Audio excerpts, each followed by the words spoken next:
Mari kita ikuti seri Pesan Pengharapan. Subscribe dan like channel Pesan Pengharapan. Dan apabila Anda diberkati dalam pelayanan kami, bagikan link Pesan Pengharapan ini kepada rekan dan kerabat Anda. Terlebih dahulu, mari sama-sama persiapkan hati kita di dalam doa. Tuhan Yesus memberkati.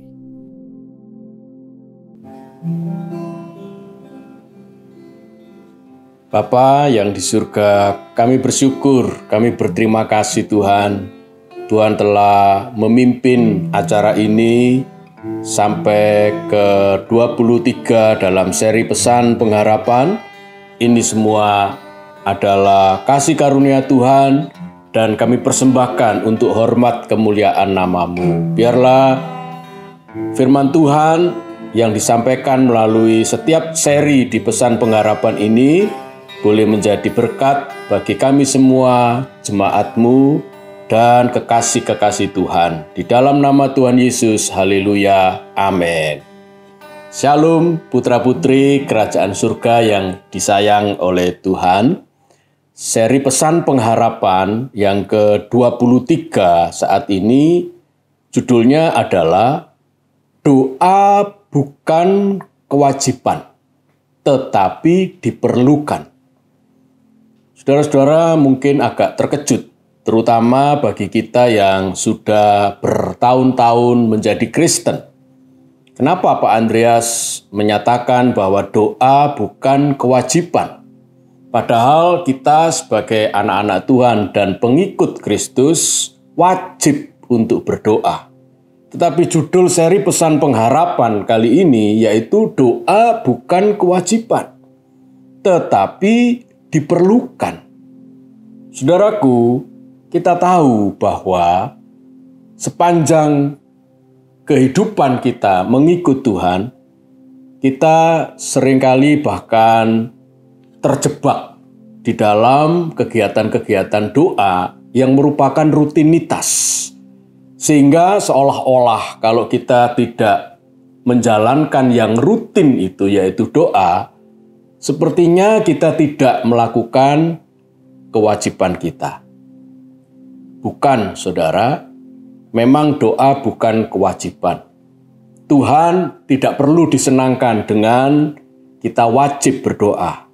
Tetapi ketika kita memerlukan jawaban pertolongan dari Tuhan, bahkan kemustahilan dalam kehidupan kita, untuk kita sampaikan dalam doa kita, maka Tuhan menjawab, memenuhi keperluan kita. Indah sekali bukan kalau kita mengerti tentang makna doa. Nah, Yakobus yang menulis surat Yakobus itu membuat sebuah statement yang sangat jelas yang kita tahu bahwa doa kalau disampaikan oleh orang benar itu besar kuasanya. Doa yang disampaikan memuat segala keperluan kita, jangan khawatir saudara. Tuhan pasti dengar dan itu merupakan sesuatu yang powerful, sangat besar kuasanya. Mari kita baca ayat tersebut di Yakobus pasal 5 ayat 16 sampai 18. Karena itu hendaklah kamu saling mengaku dosamu dan saling mendoakan supaya kamu sembuh. Doa dapat digunakan untuk kesembuhan ketika kita saling mendoakan. Nah, yang bagian B dari kalimat berikutnya sangat kita hafal ayat ini, kalimat ini. Doa orang yang benar bila dengan yakin didoakan sangat besar kuasanya. Elia adalah manusia biasa, sama seperti kita, dan ia telah bersungguh-sungguh berdoa supaya hujan jangan turun, dan hujan pun tidak turun di bumi selama 3 tahun dan 6 bulan. Lalu Elia berdoa pula, dan langit menurunkan hujan, dan bumi pun mengeluarkan buahnya. Saudaraku, Elia merupakan tokoh yang mewarnai tulisan Yakobus. Dan Yakobus memasukkan ketika menulis tulisan suci, yaitu kitab atau surat Yakobus ini, untuk mencantumkan sebuah kehidupan doa dari Elia. Ditulis bahwa Elia itu manusia biasa yang sama seperti kita, sama seperti Yakobus dan penerima surat Yakobus. Tidak ada bedanya. Sama-sama manusia. Tidak ada yang lebih sakti atau lebih tinggi kerohaniannya. Tidak, saudara.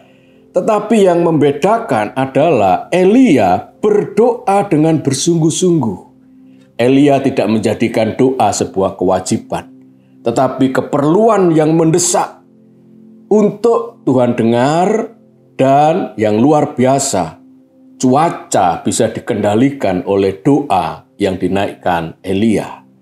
Apakah mau langit berhenti tidak turun hujan, ataukah langit menurunkan hujan? Semua di dalam kendali sebuah doa. Sangat menarik untuk kita pelajari lebih jauh. Apa latar belakang doa Elia yang dikatakan oleh Yakobus besar kuasanya? Yang ketika Elia memerlukan sebuah peneguhan pelayanan untuk menghadapi bangsa Israel yang sudah di dalam kendali Raja Ahab pada waktu itu, Elia berdoa dengan sungguh-sungguh agar fenomena alam yang dikendalikan oleh sebuah doa itu bisa menyadarkan, bisa mempertobatkan bangsanya dari dosa-dosa penyembahan berhala. Mari kita baca di 1 Raja-Raja 16 ayat 30 sampai 33. 1 Raja-Raja 16 ayat 30 sampai 33. Ahab bin Omri melakukan apa yang jahat di mata Tuhan lebih daripada semua orang yang mendahuluinya. Seakan-akan belum cukup ia hidup dalam dosa-dosa Yerobiam bin Nebat. Maka ia mengambil pula Isabel anak Etbaal, raja orang Sidon, menjadi istrinya. Sehingga ia pergi beribadah kepada Baal dan sujud menyembah kepadanya. Sangat memprihatinkan, sangat menyedihkan hati Tuhan. Kemudian Ahab, ia membuat mezbah untuk Baal itu di kuil Baal yang didirikannya di Samaria, ibu kota kerajaan Israel. Sesudah itu Ahab membuat patung Asyera, dan Ahab melanjutkan bertindak demikian, sehingga ia menimbulkan sakit hati Tuhan Allah Israel lebih dari semua raja-raja Israel yang mendahuluinya. Saudara, inilah yang membuat Elia terpanggil untuk berdoa dengan sungguh-sungguh. Dia menghadap hadirat Tuhan. Untuk apa, saudara? Untuk berdoa supaya hujan tidak turun selama 3 tahun dan 6 bulan. Tadi dikatakan oleh Yakobus. Dan itu akhirnya mendorong Elia untuk menghadap kepada Raja Baal. 1 Raja-Raja 17 ayat 1.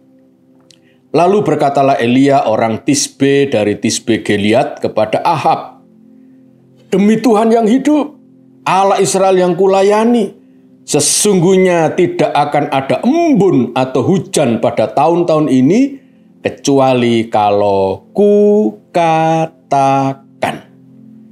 Saudara yang dikasihi oleh Tuhan, Elia ketika berkata-kata kepada Ahab, ditulis oleh Yakobus, pasti sebelumnya Elia telah menggumulinya dalam doa.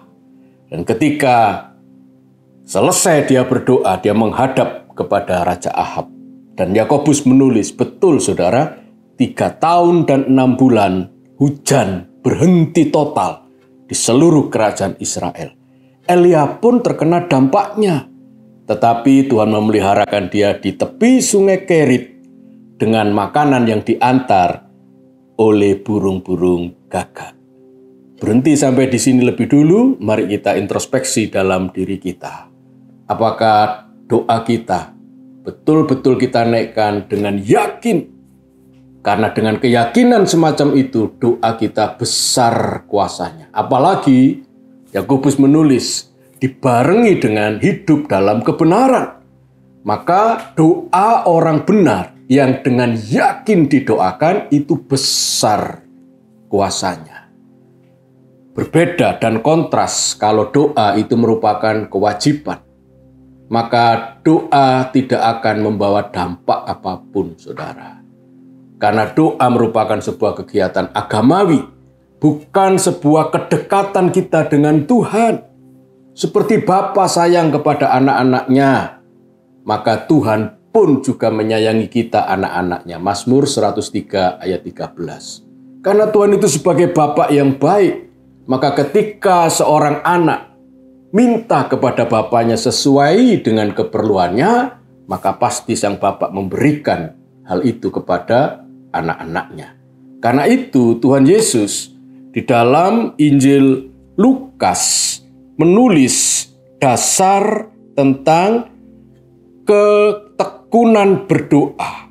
Lukas 18 ayat 1 sampai 3. Bagaimana Tuhan Yesus membuat sebuah perumpamaan dan pengajaran seorang janda yang ingin dibela oleh hakim di kota itu. Yesus mengatakan suatu perumpamaan kepada mereka untuk menegaskan bahwa mereka harus selalu berdoa dengan tidak jemu-jemu. Katanya, dalam sebuah kota ada seorang hakim yang tidak takut akan Allah dan tidak menghormati seorang pun. Dan di kota itu ada seorang janda yang selalu datang kepada hakim itu dan berkata, "Belalah hakku terhadap lawanku." Saudaraku, janda ini punya kebutuhan yang khusus untuk dibela oleh Pak Hakim di kota itu. Kebetulan hakim yang mengadili perkara-perkara di kota itu, hakim yang tidak takut akan Allah. Hakim yang lalim, yang tidak menghormati seorang pun dan mungkin juga menerima suap. Untuk hal semacam itu, janda itu tidak jemu-jemu dan tidak berhenti berputus asa untuk tetap datang kepada sang hakim. Itulah yang dipakai oleh Tuhan Yesus, bahwa doa itu sebuah keperluan, bukan kewajiban. Karena itu, mari kita datang pada Tuhan berdoa ketika memerlukan jawaban untuk Tuhan tolong dalam kehidupan kita. Guru besar yang saya hormati, bagaimana hidup di dalam doa yang mengajar saya waktu saya masih remaja dan sampai saat ini masih saya terus kenang adalah nenek-nenek saya. Baik orang tua papa kami dan orang tua mama kami telah mempraktekkan bagaimana hidup tekun di dalam doa. Dialah sosok guru yang hidup, yang nyata di dalam kami anak-anak orang tua kami yang sedang sekolah, menjalani pendidikan. Ketika kami memasuki masa-masa ujian, nenek-nenek kami berdoa dengan sungguh-sungguh. Memang rutin, doa mereka tidak pernah putus. Setiap jam 12 siang mereka berdoa. Dan nama-nama kami disebut, saudara, supaya kami berhasil dalam pendidikan. Puji Tuhan, itu mengajar saya. Beliau-beliau ini adalah guru-guru besar yang sekarang sudah hidup di kerajaan surga, menikmati rumah Bapa yang kekal, dan selama hidupnya di dunia mengajar saya bagaimana berdoa, dan berdoa yang penuh dengan kuasa untuk dijawab oleh Tuhan. Puji Tuhan, mari kita lakukan firman Tuhan ini dan kita nyanyikan pujian I am here atau ku ada karena anugerahmu. Thank you Jesus, Jesus, Jesus. Thank you Jesus. It's only by your grace that I could live today. Forever I will praise. Yonim.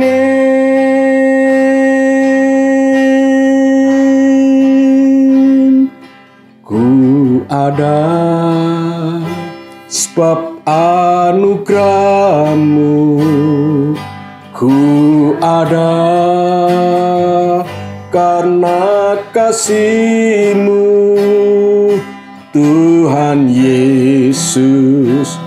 Ku berterima kasih buat kasih rahmat-Mu. Terima kasih Yesus, Yesus. Terima kasih, hanya anugerah-Mu buat hidupku sekarang. Ku kan memuji-Mu selamanya. Hanya anugerah-Mu buat hidupku sekarang. Ku kan memuji-Mu selamanya. Terima kasih Tuhan. Sesuai dengan pujian ini, kami ada sekarang ini hanya oleh karena anugerah-Mu Tuhan. Karena itu jika kami mendapati hidup ini menjadi berat, hidup ini menjadi penuh dengan perjuangan, untuk kami memperoleh kemenangan itu, biarlah yang kami lakukan adalah berdoa. Sebab ketika pundak kami sudah tidak kuat menanggung beban, maka lutut kami yang harus melakukan tindakan untuk berlutut, berdoa, memohon kepada Tuhan. Biarlah Tuhan semakin membuka pengertian kami bahwa doa bukanlah sebuah kewajiban atau rutinitas, tetapi doa merupakan sebuah kedekatan dan permintaan tolong seorang anak kepada bapaknya. Oleh karena Bapa itu menyayangi, mengasihi kami anak-anak-Mu. Terima kasih Tuhan. Berkat dari Allah Bapa, kasih karunia dan rahmat-Nya Tuhan Yesus, dan persekutuan di dalam dan bersama dengan Tuhan Allah Roh Kudus memberkati kami semua mulai sekarang sampai selama-lamanya. Di dalam nama Tuhan Yesus kami berdoa. Amin. Amin. Puji Tuhan, sampai bertemu kembali di seri pesan pengharapan yang akan datang. Tuhan memberkati dan teruslah berdoa. Haleluya.